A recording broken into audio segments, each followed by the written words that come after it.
In America's Consumer this morning, an exclusive undercover investigation you need to see before heading to your favorite flea market. That bargain you thought you were getting is probably a fake and possibly dangerous. Now, we've known that purses, shoes, and DVDs are the most common counterfeits, but investigators are now seeing something more sinister: contaminated cosmetics and even fake prescription medicines. To get to the bottom of this, Elisabeth Leamy went undercover in North Carolina. The chase is on to capture suspected counterfeiters and shut down an underworld of fakes. It may look like sheer chaos, but this is actually a carefully executed sting.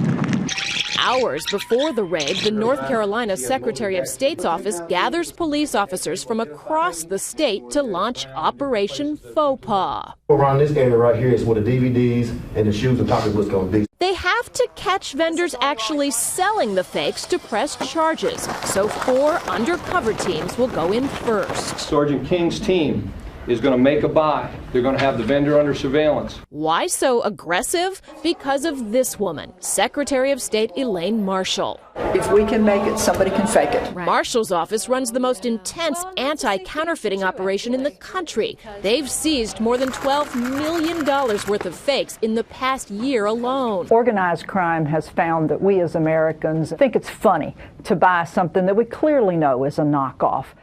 You can buy fake products at a fraction of the price, but at what cost? Marshall says some are dangerous, others made by child labor. Plus, North Carolina has seized illegal drugs and weapons that were shipped right alongside the counterfeits. No, we're seriously talking about organized crime, laundering things through South America and bringing them into America. Hey, how much? Back at the flea market, we are undercover too. If you're looking for a brown one, Louis Vuitton. Suddenly, vendors start to pack up. Where are you guys going? Oh, they said the cops are out here, so we're parking. Some take off running, but they don't get far. Did you not hear me tell you to stop? Meanwhile, flea market patrons rush in to steal the vendors' abandoned merchandise.